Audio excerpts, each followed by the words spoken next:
তো দেখো বন্ধুরা, এই যে এই টবের মধ্যে কতগুলো কুমড়োর দানা দিয়েছিলাম। তো কুমড়োর দানাগুলো দেখো সব গাছ হয়ে গেছে। হ্যাঁ, এগুলো আলাদা আলাদা করে তুলে কোনো জায়গায় লাগিয়ে দিলে ভালো হয়। আর এই দেখো লঙ্কা গাছে লঙ্কা হয়েছে, লঙ্কাগুলো পেকে পেকে লাল হয়ে গেছে। এই যে অ্যাডেনিয়াম গাছে এই টবের মধ্যেই লঙ্কা গাছগুলো, এগুলো কিন্তু আমি লাগাইনি, অটোমেটিক হয়েছে। মানে পাখি টাকি দানা ফেলে না। আর দেখো, এই দেখো মানি প্ল্যান্ট গাছগুলো কত সুন্দর ঝুলে ঝুলে পড়েছে, হেবি সুন্দর লাগছে দেখতে। টবের হ্যাঙ্কারে কত ঝুলে ঝুলে পড়েছে। আর এই যে অপরাজিতা ফুলের গাছে ফুল হয়, দু একটা ফুল হয়, আর আজকে হয়নি, কালকে হয়েছিল এই যে অপরাজিতা ফুলের গাছে। Hello everyone, good afternoon. আশা করব তোমরা সকলেই ভালো আছো, আমিও ভালো আছি। আমার আরও একটা নতুন ব্লগে তোমাদেরকে স্বাগত জানিয়ে আমি আমার ব্লগটা শুরু করলাম। দেখতে থাকো, আশা করছি তোমাদের সকলের ভালো লাগবে। বড়োদেরকে প্রণাম আর ছোটোদেরকে আন্তরিক ভালোবাসা অভিনন্দন আমার ব্লগে। তো আজকে আমি করছি তোমার হচ্ছে ইঁচড় দিয়ে বিরিয়ানি করব। তো ইঁচড়টা ভালো করে কষিয়ে নিয়েছি। আগে তো কুকারে একটুখানি ভাপ দিয়ে নিয়েছিলাম। ইঁচড় আর আলু দিয়ে বড় বড় করে আলু কেটেছি, বড় বড় ইঁচড়ের পিস কেটেছি। তো মশলা এখানে দিয়েছি নিরামিষ মশলা। তো এটা দিয়ে আজকে রান্না করছি।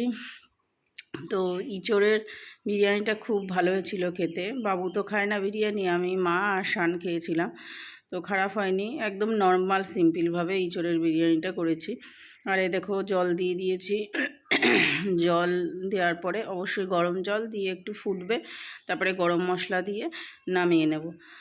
আর এরকম ইঁচড়ের বিরিয়ানি, ডিমের বিরিয়ানি কিন্তু সচরাচর বাড়িতে বানানোই যায়, কারণ সব কিছু ইনগ্রিডিয়েন্টস এখন সবার বাড়িতেই থাকে। আর হট করে এই সমস্ত চিকেন না হলেও চলে, এখন বিরিয়ানি এরকমভাবেও বানানো যায়। তো যাই হোক, এই যে কড়াইতে সাদা তেল দিয়েছি, ঘি ছিল না। সাদা তেলের মধ্যে এক্ষুনি দেখো কড়াইটা পড়ে যাচ্ছিলো। সাদা তেলের মধ্যে দিয়ে দিলাম তোমার গরম মশলা ফোড়ন দিয়ে, তারপরে ভাতটা দিয়েছি। ভাতটা দেওয়ার পরে তারপরে যেরকম করে লেয়ার সাজায় সেরকমভাবে সাজিয়ে সাজিয়ে দেবো। আর একটুখানি আতর দিয়েছিলাম, আর গোলাপ জল, কেওড়া জল দিয়েছিলাম, আর বিরিয়ানি মশলা দিয়েছিলাম। এই আর কি সিম্পলভাবে ইঁচড়ের বিরিয়ানিটা করেছি। ওই যা হোক, ওই ভাতের মধ্যে মিশিয়ে এই মশলা দিয়ে খাওয়া, একটু গন্ধ আতরের, এই এরকমভাবেই খাওয়া।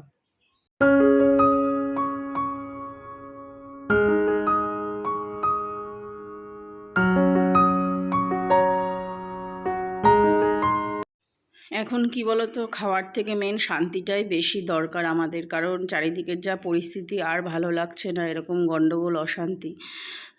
তো যাই হোক, এখন কি আর করা যাবে, কেউ যদি তাদের বিপদ নিজেই ডেকে নিয়ে আসে, তো আমাদের তো আর কিছু করার নেই, সেটা তো অশান্তি হবেই।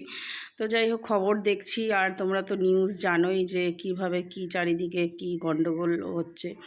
যুদ্ধের মানে পূর্বাভাস শোনা যাচ্ছে আর কি, জানি না যুদ্ধ লাগবে কি না। অলরেডি তো পাকিস্তানের সঙ্গে এই হচ্ছে।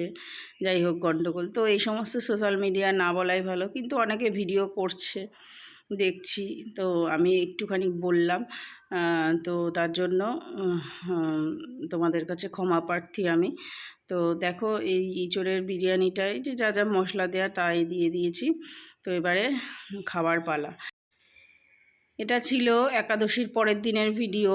এটা হচ্ছে একাদশীর পরের দিন তোমার সাবুর খিচুড়ি করেছিলাম, আর মাদের জন্য তোমার একটুখানি প্রেশার কুকারে তোমার ডাল চাল দিয়ে তরকারি দিয়ে প্রেশার কুকারে একটুখানি খিচুড়ি বানিয়েছিলাম। খিচুড়ি এখানে নিয়ে নিয়েছি তোমার খিচুড়ির জন্য সবজি নিয়েছি এখানে পটল, কুমড়ো, উচ্ছে আর আলু রয়েছে, আর একটুখানি তোমার দিয়ে দিয়েছিলাম লঙ্কা।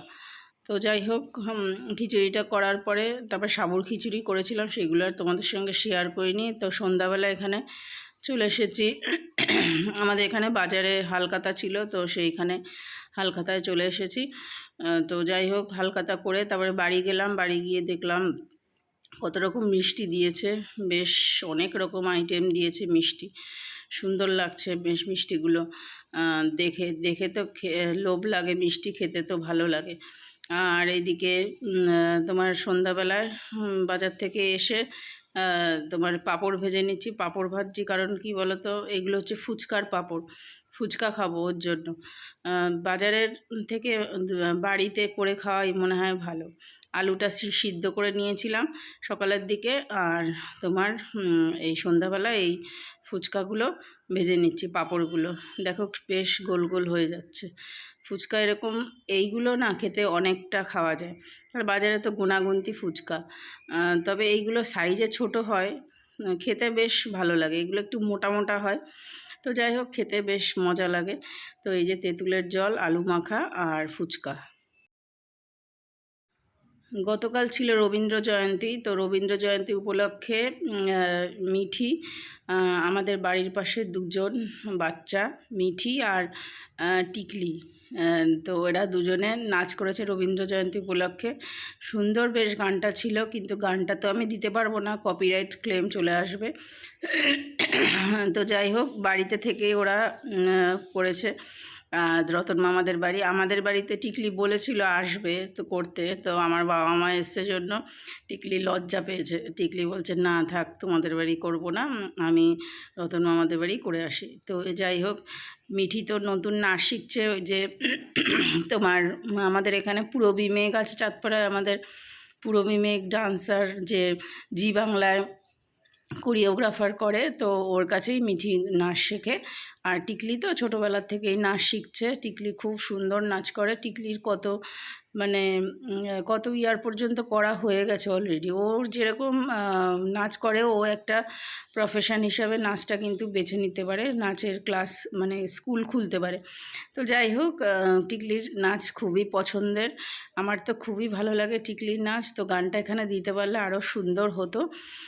তো দেখো পিছনে আম ঝুলছে, কি সুন্দর লাগছে, ছাদের ওপরে নাচটা করেছে। এই যে সাদা ড্রেস পরে, যে